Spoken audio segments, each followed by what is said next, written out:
안녕하세요. 오늘은 조이남 회장님을 모셨습니다. 조이남 회장님은 30여 년간 금융결제원에 근무하시고 이후 삼성 SDS, LG CNS의 금융사업부 상근 고문으로 근무하셨으며 현재 한국 IT 전문가 협회, 한국정보처리학회, 금융정보시스템연구회 등을 창립하여 회장을 역임하셨습니다.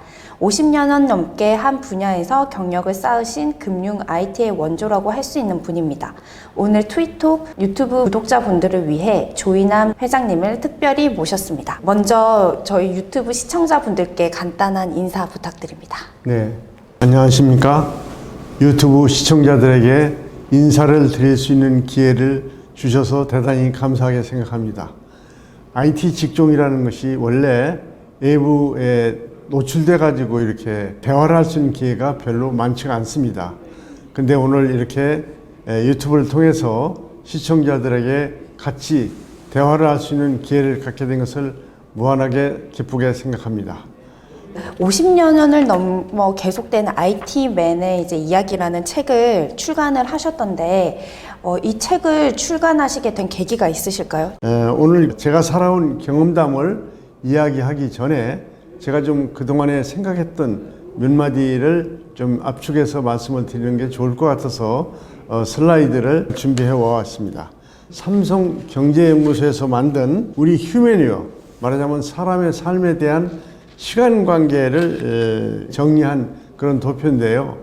그것은 뭐냐면 우리 사람의 삶을 우리가 보통 아날로그와 디지털 두 가지로 나누어서 생각할 수 있는데 우리가 보통 생활하는 것은 모두가 아날로그 삶이 훨씬 더 많습니다. 그런데 사람의 삶 중에서 디지털 부분을 우리가 정리를 해보면은 이 삼성에서 만든 소위 직장인의 평생초 이렇게 만든 도표인데 이것은 24시간 중에 우리가 액티비티 할 수 있는 시간을 프로테지로 이렇게 구분해서 정리한 표인 것 같습니다. 특히 그 직장에서 보내는 시간이 24시간 중에 14.3% 정도 됩니다. 그래서 이제 이 14.3%에 의해서 우리가 사는 삶을 어떻게 잘 영위할 수 있느냐 이런 결과를 가져올 수 있는 결과물이기 때문에 상당히 중요한 내용이 되는 것 같습니다. 일반적인 직장인들을 보면은 젊어서부터 한참 일할 나이까지 우리가 교육도 받고 성숙한 여러 가지 액티비티가 따라야 되는데 대개 우리가 일생을 건강한 삶으로 본다면 한 70년을 계산해 본다면은 약 22억 초 정도 되는 시간입니다. 우리가 컴퓨터하고 비교해서 컴퓨터도 입력과 출력이 있듯이 우리 사람이 성숙한 인간으로 돼서 이제 직장 생활을 원만하게 할 때까지의 시간을 우리가 한 살에서부터 30세까지를 따지고 31세에서부터 70세까지를 액티비티한 시간으로 본다고 하면은 그러면 아까 방금 말씀드린 것처럼 디지털화해서 우리가 계산을 해본다고 하면은 얼마만큼의 입력이 들어갈 거냐 이렇게 계산해 본다고 하면은 대개 의식주, 식대와 거주비 또는 피복비 그리고 나머지 교육비 이렇게 네 텀으로 우선 계산해 볼 수가 있는데 30세까지를 계산해 보니까 얼음으로 제가 전제를 해서 계산해 보니까 약 6억 정도의 금액이 나옵니다. 그러면 이 투입된 입력에 의해서 우리가 갚아야 되겠다. 앞으로 31세부터 액티비티한 시간을 70세로 본다고 하면 40년 동안 우리가 갚는다. 이렇게 생각할 때 그러면 얼마만큼 한 원가가 나오겠느냐 이런 생각을 해서 아까 방금 도표에서 말씀드린 것처럼 14.3%의 시간을 실제로 우리가 그 근무하는 시간으로 따져서 원가를 계산해 보니까 분당 한 1,100원 정도까지가 나옵니다. 그래서 실제로 우리가 시간 중에 잠시 커피를 마신다거나 화장실을 간다거나 이런 시간들도 우리가 원가로 계산한다고 하면 3분만 계산해도 3,000원 정도의 원가가 나옵니다. 이렇게 볼 때 우리가 시간 개념을 갖는다고 하면은 대단히 귀한 삶을 우리가 직장 생활을 하는 데서 갖는다고 이렇게 볼 수가 있습니다.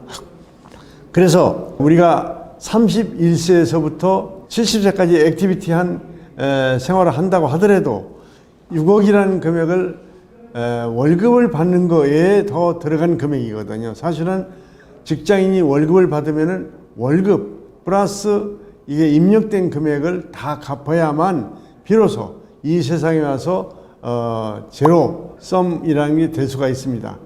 결국은 다 갚고 그렇게 하더라도 금융기관에서 주장하는 이자 이런 것이 계산이 안 된 상태에서 원가를 갚는 이런 생활이 되지 않겠나 이런 생각이 듭니다. 그래서 제가 IT 생활을 51년간이나 했다고 하는데 저도 이 IT 생활 하는 것 중에서 가장 많이 생산성이 있다고 이렇게 보는 부분이 제가 만든 책입니다. 13권을 정확하게 썼어요. 근데 이 책들이 5권 정도는 대학에서 교재로 이렇게 사용되었습니다. 그래서 이것들이 제가 활동한 것 중에서 물론 직장 생활하면서 봉사한 생활도 있고 IT 부분에서 일한 부분도 있었지만 책으로 인해서 제가 상당한 부분을 지금 방금 말씀하는 것처럼 입력에 대한 출력을 이렇게 내지 않았나 이런 자부심이 생기는 때도 더러 있습니다. 그래서 이런 것들이 저에게는 상당히 입출력 밸런스를 맞추는데 도움이 되는 이런 생활이 아니었나 이런 생각이 듭니다. 제가 만든 저서의 내용을 일일이 다 말씀을 드리기는 어렵지만 컴퓨터 부분에서 제일 중요한 프로그램을 작성하는 언어, 어셈블리 랭귀지라든가 EDPS 시스템 설계라든가 또는 컴퓨터 시스템의 개요 이런 것들을 쓴 책들이 있는데 이런 것들은 아마 상당한 기간 동안 우리 학생들이 그 지은 책으로 공부를 한 걸로 알고 있습니다. 네, 그 책을 보니까 회장님께서는 이제 대학 시절에 이제 수학을 전공을 하셨더라고요. 근데 수학을 전공하셨는데 IT맨이 되셨어요. 그 특별한 계기가 있나요? 사실은 제가 학번이 61학번이어서 졸업이 65년도에 수학과를 졸업했는데요. 그 당시만 하더라도 교사보다는 이 공무원 생활을 하면 훨씬 더 내가 직위도 높아지고 출세할 수 있는 가능성도 높다. 사실은 그런 욕심이 좀 있었어요.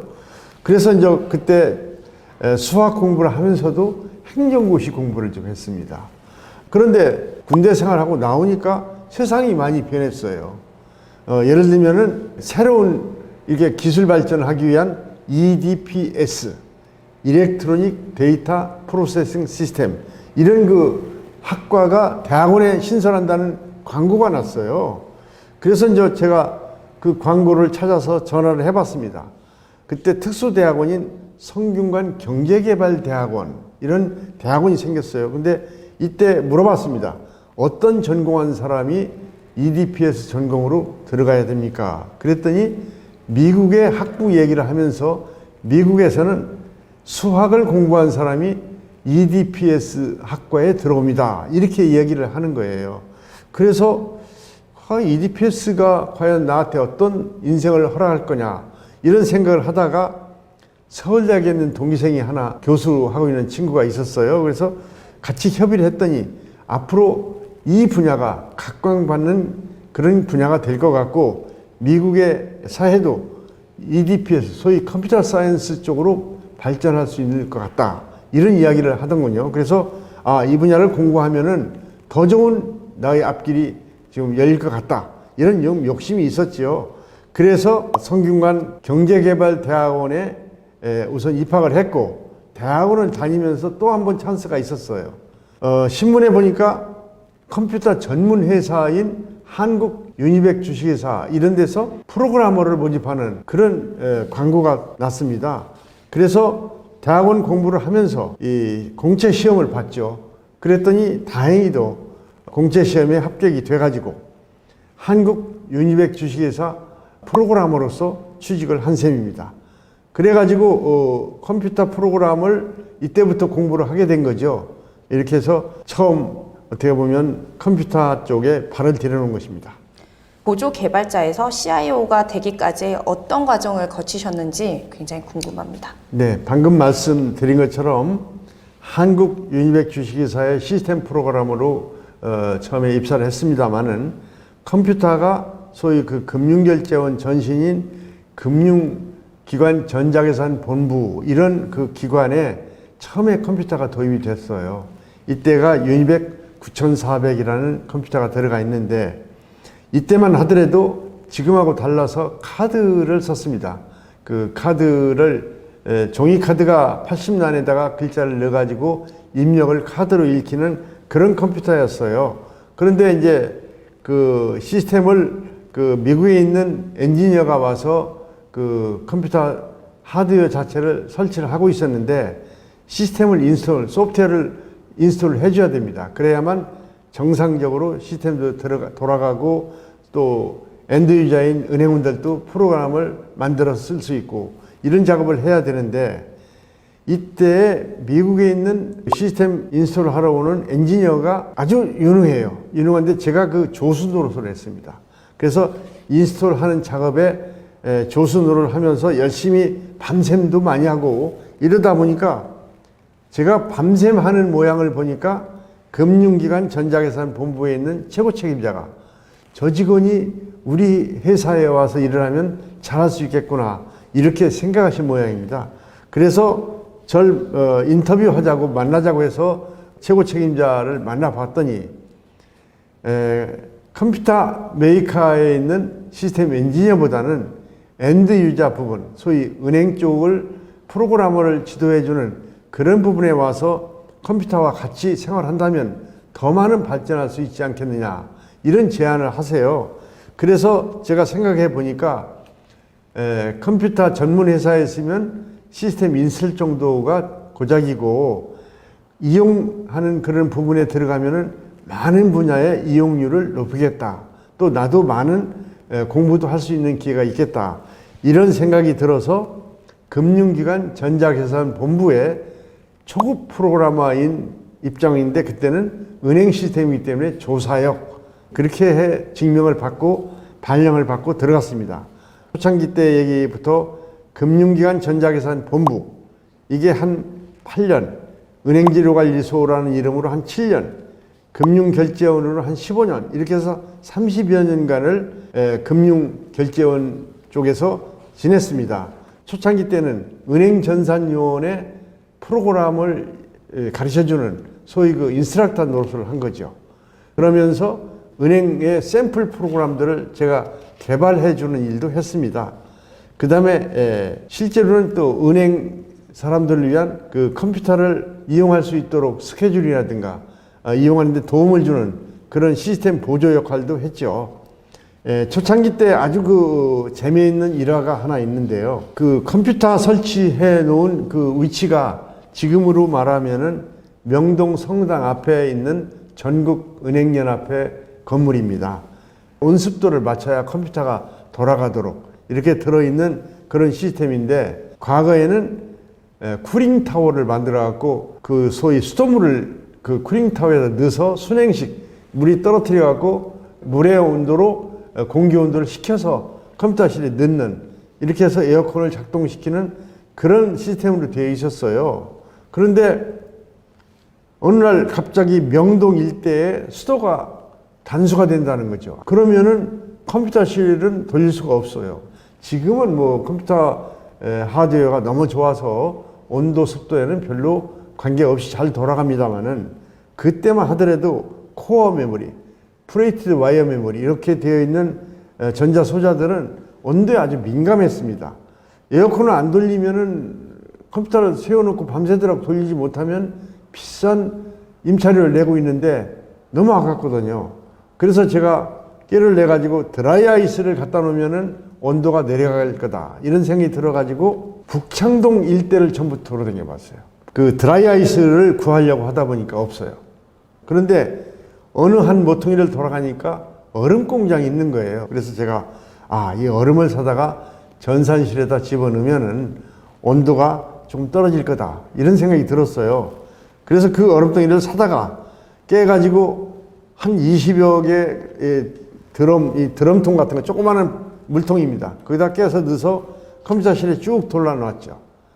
설치하고서나 거기다가 그 선풍기를 불어봤어요.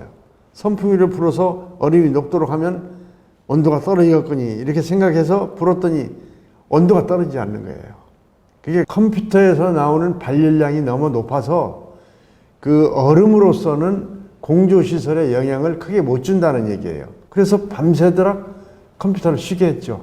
그러니까 그 컴퓨터를 임체해서 쓰는 우리 측으로 보면은, 센터 측으로 보면은 손실이 많이 발생한 거죠. 그래서 제가, 이게 소위 그 컴퓨터를 만들어 놓은 컴퓨터실 자체 환경이 컴퓨터에 영향을 주는 것은 이렇게 초창기 때 많은 영향을 주는구나. 이런 생각을 해서 참 웃지 못할 일화가 하나 남아 있습니다.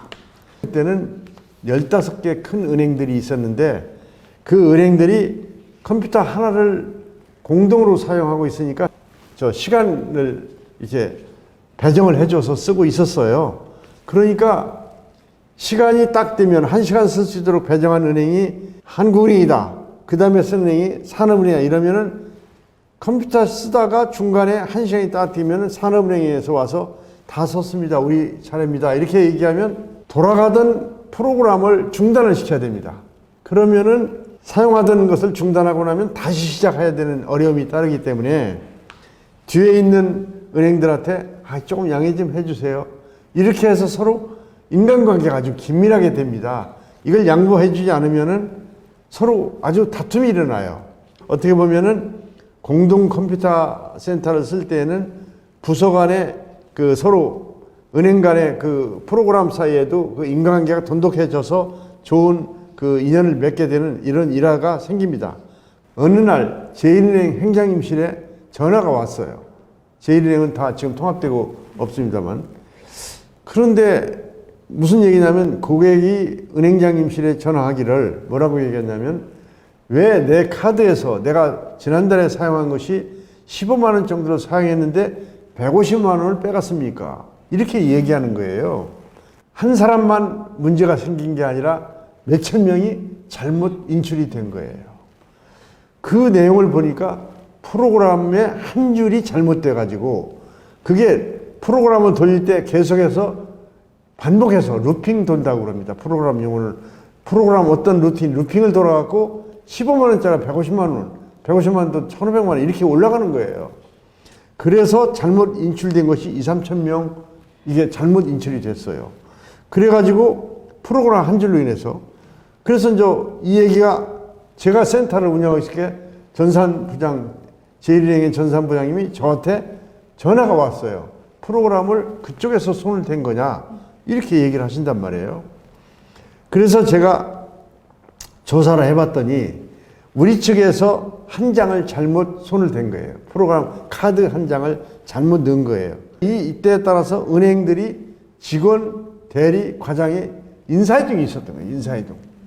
잘 돌아갔거니 생각했는데 그걸 이쪽에 와서 우리 측에서 보니까 직원이 하나 잡을 돌릴 때마다 카드를 하나씩 껴넣는 게 있습니다.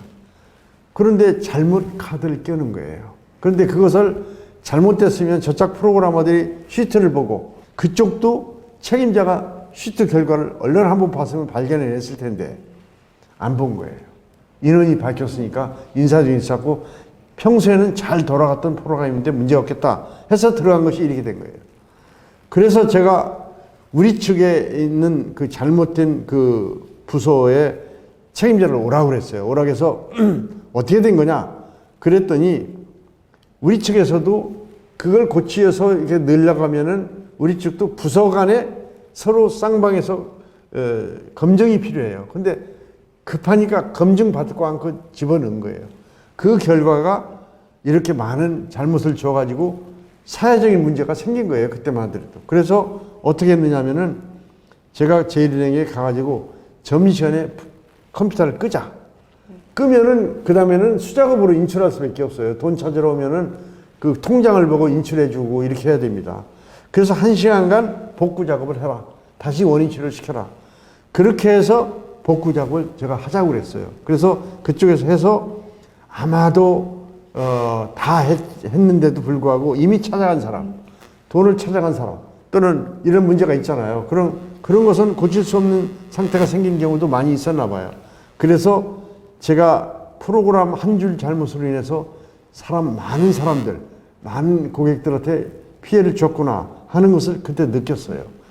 이런 그 과정을 초창기 때 겪으면서 하나하나 단계를 봐서 CIO라고 하면은 벌써 제가 금융결제원의 임원이 돼가지고 상무이사, 전무이사 이때가 CIO 직급이라고 볼 수가 있는데 그때 이야기는 아무래도 뒤에 조금 더 이야기가 나오면 계속해서 해보도록 하겠습니다. 회장님이 말씀하신 대로 이제 금융결제원의 CIO가 되셨고, 그래서 그 CIO가 이제 꼭 갖춰야 할 조건을 3가지만 꼽는다면. 네, CIO는 그 전산실에 어떻게 보면은 전산부서죠. 전산부서가 기획부서도 있고, 개발부서도 있고, 운영부서도 있고, 또 메인터넌스 하는 부서도 이렇게 각각 조금씩 다른데요. 그걸 총괄하는 사람이 CIO입니다. 제가 보면은. 그래서 CIO가 되려면은 우선 제가 경험한 바로는 우선 전문성이 있어야 됩니다. 컴퓨터를 운영하는 부서의 수장이라고 하면은 전문성으로서는 컴퓨터 사이언스 쪽에 그래도 그 지식이 좀 많이 있어야 되고요. 그 다음에 발전하는 기술을 잘 쫓아가야 됩니다. 그러다 보니까 CIO도 공부를 많이 해야 돼요. 전문성에 대한 공부를 안 하면은 뒤처져 가지고 새로운 기술이 발전했을 때 새로운 기술을 소화를 해낼 수가 없습니다. 디지털 트랜스포메이션 이런데 트랜스포메이션 하는 기술을 모르면 할 수가 없잖아요. 그러니까 전문성이 필요하고요. 그 다음에 두 번째는 매니저로서, CIO로서는 매니저니까 인화관계, 인간관계가 좋아야 됩니다. 그 다음에 이게 내 회사이다. 자기가 근무하는 회사가 이게 내 회사이다. 내 거다. 그런 주인의식. 이게 가장 큰 것이 아닌가. 그 미국에 있는 임원들은 임원이 될 때는 최고 경영자가 이렇게 인터뷰를 한답니다. 부인을 오라고 해서 이 사람 임원을 시켜도 되겠습니까? 이렇게 물어본다는 거예요. 그 얘기는 가정생활에서 임원이 되는 역할을 도와주겠느냐 이런 뜻입니다. 마찬가지로 우리나라의 경우에도 이게 CIO가 되려면은 어느 정도는 가정생활을 완벽하게 해낼 수가 없습니다. 그래서 주인의식을 갖는다는 얘기는 곧 이런 거에 속한다고 생각할 수 있어요. 그런 뜻에서 그 주인의식을 갖는다 하면은 여기서 자기가 행복감을 느껴야 됩니다. 행복감을 느끼지 않고 이게 내 회사다 이렇게 가질 수가 없어요. 지금은 사실 누구나 다 쓰고 있는 지로제도를 회장님께서 이제 시스템 설계 및 개발을 담당하셨더라고요. 아까 말씀하셨다시피. 네. 지로제도의 도입 및 구축 일화가 궁금합니다. 네네. 네. 지로제도는 참 재미있는 제도입니다. 영국의 지로제도 또는 스웨덴의 지로제도가 대표적인 그라파의 지로제도인데 김재익 경제기획원 국장님이 계셨습니다. 그 국장님이 아마 외국에 가서 공부를 하셨는지 지로제도에 대한 이야기를 그때 이야기를 하셨어요. 그래가지고 초창기 그 도입하는 그 계기가 됐는데 은행지로관리소라는 것을 1977년도에 설립을 했습니다. 그런데 지로제도의 원천은 구라파에 있는 지로제도인데 우리나라는 옛날에 우체국의 대체결제 시스템 이런 게 있었어요. 그게 뭐냐면 이체하는 시스템, 송금하는 시스템이 바로 그건데 지로제도는 조금 다르죠. 지로제도는 장표로 공과금 같은 걸 낸다는 것을 우선 지로제도라고 할 수 있는데 공과금뿐만 아니라 여러 군데다 이용할 수 있죠. 왜 보험회사에 들어가면은 월 수금하러 다니는 설계사들이 계시잖아요. 그런데 이제 매달 가정 방문해서 수금을 해야 되는데 지로제도가 생기니까 장표만 갖다 주면 12알치를 월부금으로 매달 그 장표에서 내기만 하면 되잖아요. 그러니까 설계사들이 얼마나 편해졌어요. 그 다음에 통합공과금이라고 해서 그 지로제도 생긴 대로 전기요금, 수도요금, 가스요금 이런 것을 한 장표에다 넣어서 내도록 이렇게 제도를 만들었는데 검침하러 오는 사람이 전기검침, 수도검침, 뭐 이렇게 가스검침 이렇게 오고 따로따로 오거든요. 그런데 따로따로 매달 세 군데서 오면은 주부가 가정에 있을 때는 좋지만 없을 때 이런 때 오면 부적합하고 또 하나는 혼자 계실 때는 무섭잖아요. 통합공과금이 생겨서 검침을 하는 걸 딱 한 번만 하거나 자동검침 시스템은 이제 나온 다음에는 또 달라졌지만 지로 제도가 생긴 다음에는 많은 것을 이렇게 사회적인 제도가 바뀐 걸로 합니다. 그 다음에 또 하나는 기계화 측면에서도 지로 제도 자체가 생기면서 문자를 직접 기계가 읽는 거, 숫자를 기계가 읽는 OCR, 소위 옵티컬 캐릭터 리더, 그래갖고 OCR 기계로 장표를 읽는 시스템이에요. 그런데 장표를 집에다가 전부 전송으로 우편으로 발송을 하면은 프린트한물이 이게 잘 못 찍혀요. 그래갖고 기계가 문자를 인식하지 못합니다. 인식하지 못한 것은 전부 여자 직원들이 다시 남아가지고 키펀쳐, 소위 키인 해갖고 다시 이렇게 장표를 새로 넣어줘야 됩니다. 이 작업이 말이 그렇지 하루에 이게 100만 장에서 5%만 되면 5만 장을 찍어야 되잖아요. 어마어마한 작업이거든요. 5% 정도 에러가 나왔어요, 처음에는. 그래서 전산실, 우리나라 전산실을 매일 하루에 아침에 한 번, 저녁에 한 번 쭉 돌아다니면서 프린터 찍는 것을 지도를 하는 겁니다. 이 작업을 한 6개월 했어요. 다른 사람들이 생각할 때는 저거 안 된다고 굉장히 많은 지적을 해준 거예요. 너 안 돼, 안 돼. 기계 처리 안 돼. 이런 식으로 얘기했던 거예요. 그런데 제가 이렇게 함으로 인해서 2.3%까지 떨어졌어요. 지금은 훨씬 더 좋아졌죠. 레이저 프린터를 찍고 나서는. 그래서 이게 지로장표를 기계화하는데 성공을 했어요. 이거 나중에 성공하고 나니까 사람들이 다시 보는 거예요. 어떻게 해서 됐느냐고. 그래서 제가 자부심을 갖습니다. 이런 노력을 해서 만들어 놨기 때문에. 그래서 이것도 하나의 일화로서 남을 수 있는 이야기들입니다. 그리고 또 우리나라 금융 IT의 초석인 금융 공동망을 설계를 하시고 구축도 하셨잖아요. 또 그때는 또 어떤 일화가 있었는지. 예. 초창기 때 금융망을 할 때는 정말로 될지 안 될지 몰랐어요. 왜냐하면 이게 우리나라 금융망이 세계적으로 보면은 일본의 도시은행들이 금융망을 만들어서 하고 있는 일화가 하나 있었고, 미국에도 일부만 있었고 없었어요. 그래서 우리가 금융망을 할 때 이거 과연 될 거냐.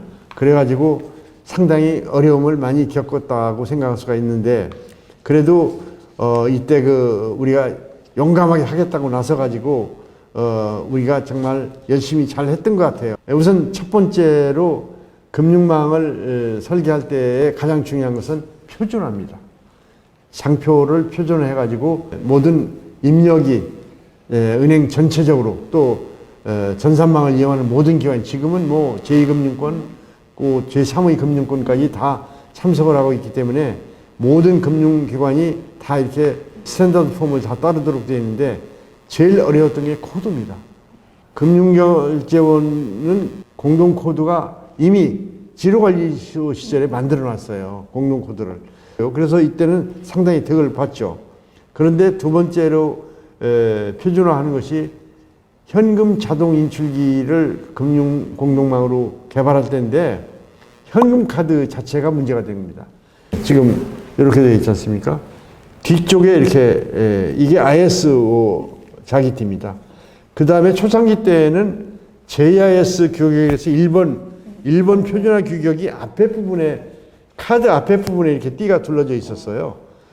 그러니까 이제 대부분의 기계는 우리나라에는 일본에서 생산한 현금 자동 인출기가 설치되어 있고, 다른 나라 기계는 별로 없었을 때 얘기입니다. 초창기 때는. 그러니까 JIS 규격에 의한 카드로 쓰도록 설계를 하라는 거죠. 그런데 제가 생각할 때는 그렇게 되면은 일본 기계만 사용하지 다른 나라 스탠다드 폼, ISO 규격으로 만든 기계는 못 쓰지 않겠느냐. 그러면 안 되겠다. 제가 그렇게 생각을 한 거죠. 그래서 규격 자체는 ISO 규격에 따라야 되겠다. 그러니까 스탠다드, 국제 규격을 따라야 되겠다. 그래서 국제 스탠다드 폼, 인터내셔널 스탠다드 오가니제이션 하는 ISO 규격을 따르자. 이렇게 이제 처음에 얘기를 한 거죠. 그런데 이제 실무자들 반대가 있습니다. 대부분 은행의 실무자들은 JIS에 CD, 현금 자동 인출을 설치해 놨는데 그걸 써야 되는데, ISO로 하려면 카드를 다 바꿔야 되잖아요. 그 다음에 기계도 JIS로 읽던 기계를 ISO도 읽도록 만들어야 되는 거죠. JIS, IS 두 개 다 쓸 수 있도록 기계는 만들어야 되거든요. 왜냐하면 ISO로 만드는 카드가 나오고 또 JIS로 만드는 카드가 나오면 두 개 다 읽혀야 될 거 아닙니까? 그 다음에 이미 설치된 기계에 대해서 또 업그레이드 해야 되거든요. 자기를 양쪽으로 다 읽는 폼을 만들어야 되고. 그래서 반대 의견이 있었는데 그럼에도 불구하고 저는 그래도 앞으로 위해서 장래를 위해서는 ISO 규격으로 바꿔야 된다 하는 걸 주장을 해서 그러면 양쪽 다 쓸 수 있도록 하자. 이렇게 처음에 만들어지고 점차적으로 JIS는 점점 없애고 ISO로 환원한다. 이런 원칙을 갖고 현금 자동인식기 공동 규격을 만든 겁니다. 그래서 득을 본 게 있어요. 그때 이제 그 현금 자동인식기 기계 한 대가 24,000불 정도 됐던 기계예요. 그런데 ISO 규격으로 바꾸고 나니까 몇 개월 안 돼서 반절값으로 떨어진 거예요. 기계값이. 기계를 사는 은행의 입장에서는 엄청난 그다음부터는 경제적인 도움이 됐죠. 그래서 내가 보기에는 이것이 오래 가지 않고 바로 브레이킹 포인트, 소위 그 투자에 대한 효과가 나지 않았냐 이런 생각이 들었고요. 그 직원들도 많이 고생을 했습니다. 물론 뭐 그 금융결제원 직원뿐만 아니라 은행 직원들도 다 같이 공동으로 개발해야 되고 또 하나는 이걸 도와주는 메이커 직원도 있었고 그런데 저는 그때 밤낮을 사실은 회사에서만 살다시피 했어요. 자는 시간 좀 빼놓고는. CD 공동망을 오픈하던 날, 소위 그 테스트 하던 날 제가 신체적으로 심근경색증이 왔습니다. 참 이거 회의를 다 끝내고 집에 갔는데 갑자기 아프기 시작한 거예요. 막 무슨 복통이 생겼네. 그러고서나 가볍게 생각하고 청심환 하나를 사다가 먹었어요. 안 개는 거예요. 새벽같이 하나도 안 개요. 그러나 어떻게 내일 이 전산망을 오픈해야 되는데 그래서 아파도 왔어요. 와서 들어놓아가지고 지금 저 스타트 해라. 그래서 했더니 잘 돌아가고 한 은행만 잘 안 돌아가요. 그리고 저는 한 은행이 안 돌아가더라도 현금 자동이체에서 안 빼내지 못하니까 관계는 없거든요. 안 빠지니까. 그러고 나서 제가 나중에 도저히 안 되겠어요. 그래서 체크해보니까 심근경색이 일어난 것을 발견한 거예요. 그래서 그 세브란스 병원으로 실려갔죠. 그래서 이때 죽다 살았어요. 그래서 제가 이게 정말 제가 생명하고 바꿀 수 있는 아주 중대한 계기가 있었긴 하지만 그래도 그렇게라도 잘 개발이 돼서 그날 잘 돌아가고 한 은행 잘 안 되던 것은 바로 다음날 고쳐가지고 그다음부터 잘 돌아가기 시작했어요. 요즘 오픈뱅킹의 확산으로 공동망에 제2금융권들도 들어오게 되었는데요. 이 점에 대해서는 어떻게 생각하시는지 궁금합니다. 은행업이라는 것이 이제 지금 사실 우리나라 은행법에는 많이 폐쇄성이 있습니다만은 제2금융권에 지금 저축은행 중앙회를 중심으로 한 제2금융권, 보험증권 이런 회사들도 금융공동망에 들어오도록 지금 오픈되어 있습니다. 그 이유는 이제는 그 지급결제 업무가 은행의 그 단독 업무로만큼 수용하기에는 이제는 부족해가지고 세계 추세가 다 이렇게 모든 금융기관이 여러 가지 지급결제 제도를 갖고 있도록 이렇게 오픈되고 있습니다. 그런 경향에 따라서 우리나라도 오픈 시스템으로 가기 때문에 제2금융권 은행들도 금융공동망에 들어올 수 있도록 하고 우리가 이제 표준화 규격이 마련되어 있기 때문에 제2금융권도 표준화 규격만 따르면 쉽게 금융망에 가입할 수가 있습니다. 다만 제1금융권이 설립한 그런 망에 들어올 때는 자기는 또 그 기존 망에 들어온 만큼의 이익이 생기기 때문에 거기에 대한 아마 분담금이 좀 추가로 발생하리라고 생각이 됩니다. 과거의 금융 IT와 비교해서 현재 금융 IT의 차이는 무엇일까요? 금융 IT 쪽이 이제 지금 현재는 소위 그 4차 산업혁명 이러면은 뭐 4차 산업혁명이라는 것이 데이터 트랜스포메이션 해갖고 인공지능 그 기술이 이제 은행업에 들어오고 그다음에 빅데이터 소위 대량 데이터라는 것이 은행이 이제 모든 고객들한테 주는 영향이 크거든요. 그래서 은행 상품도 그런 빅데이터를 경향을 봐가지고 어떤 상품을 만들어야 되냐 이런 문제가 얘기가 되고 오픈뱅킹 시스템도 또 금융기관이 아닌 다른 기관까지도 예를 들면은 뭐 중국에 있는 지역결제 기관 전산 회사들이 와서 지역결제를 한다든가 또는 미국에 있는 회사들이 와서 한다든가 이러면은 사실 우리나라 지역결제 제도만 가지고는 안 되거든요.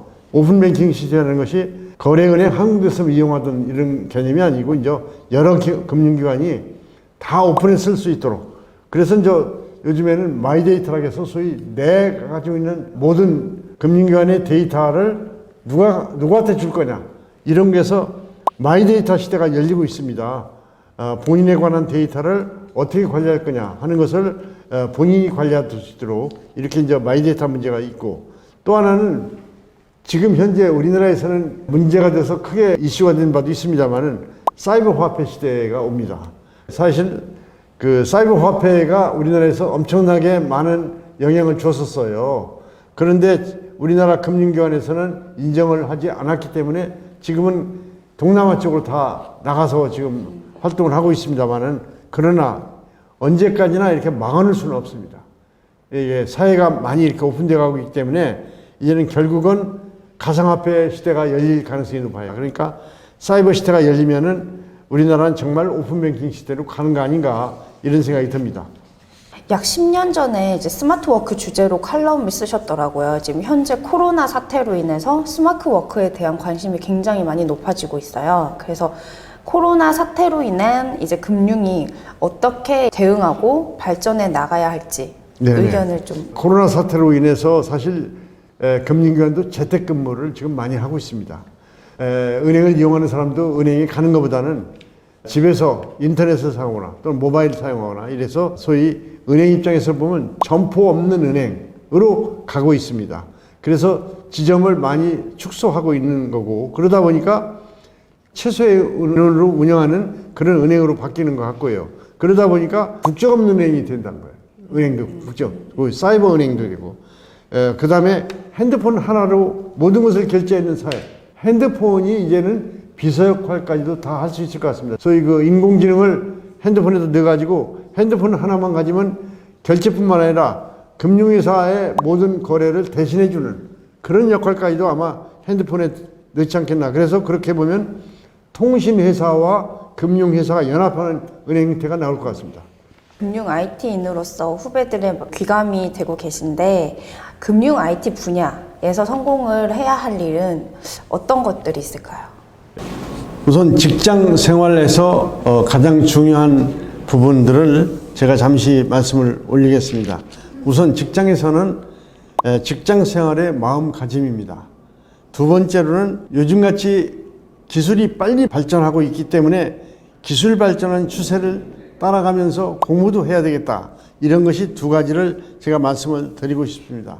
첫째로 직장 생활의 마음가짐은 우선 직장을 자기 집 마냥, 집에서 생활하는 것 마냥 내 집이다 이렇게 생각하는 것처럼 직장도 내 직장이다 하는 사랑하는 마음을 갖고 목표의식을 갖고 어떻게 직장 생활을 해야 될 것인가 하는 것을 우리가 생각하면서 직장 생활을 해야 된다 이런 생각을 많이 하게 됩니다. 특히 가정과는 어떻게 연결해서 직장 생활을 해야 되지, 그래야만 직장에 더 많은 일을, 더 목표를 달성하는 일을 할 수 있을까, 이런 것들이 상당히 중요하게 느껴지고요. 그 다음에 더 중요한 것은 상사와 직장 동료 간의 관계입니다. 상사와는 원만한 관계를 가져서 이제 매니지먼트에 속하는 여러 일들을 잘 할 수 있도록 해야 되고요. 그 다음에 동료들과는 동료애를 가지고 리레이션십, 소위 우리가 산다는 것이 결국은 직장에서의 리레이션십입니다. 이것이 가장 중요한 요소가 되지 않겠나 이런 생각이 듭니다. 그 다음에는 두 번째는 발전하는 기술 이런 것들에 대해서 적극적으로 공부도 해야 되고 스터디도 해야 되는데, 요즘으로 말하면은 인공지능의 발전 추세라든가 디지털 트랜스포메이션 해가지고 빅데이터, 클라우드 컴퓨팅, 새로운 보안 기술 이러한 분야를 좀 더 적극적으로 공부해서 따라가는 모습을 우리가 가져야만 될 것 같습니다. 그래서 여러분들이 공부해야 될 책들을 그림으로 보시면은 전략적 미래 방법이라든가 또 서울대학교 교수들이 만든 축적의 시간, 또 UN 미래 보고서, 또 일자리 혁명 이런 아주 미래 예측을 할 수 있는 기술이 발전하는 예측하는 책들을 이렇게 본다고 하면은 우리가 공부할 분야가 정해질 것 같습니다. 그래서 이러한 분야를 좀 더 적극적으로 공부해서 직장 생활에 적응하는 그런 생활이 되었으면 좋겠습니다. 이제 마지막 질문인데요. 이제 평소에 말씀을 나누고 싶었던 분께 영상 편지 한 편 네. 부탁드립니다. 코로나 사태로 자주 만나서 또 미팅도 못하고 운동도 같이 못하고 이런 그 환경에서 우리가 가장 중요한 것은 건강 관리라고 생각합니다. 건강을 잃으면은 아무것도 할 수 없지 않습니까? 그러니까 여러분들은 가정에서라도 혼자서 이렇게라도 운동을 열심히 해서 건강을 충분히 확보해서 새로운 생활을 할 수 있도록 파도처럼 밀려오는 미래 변화에 대해서 우리가 잘 적응할 수 있도록 지식과 기술을 습득하는 그런 기회도 갖도록 이렇게 해야 될 것 같습니다. 그래서 오늘 이렇게 간단하게 인사를 드리는 것으로 마치도록 하겠습니다. 감사합니다. 정말 수고 많으셨습니다. 네, 수고하셨습니다. 감사합니다.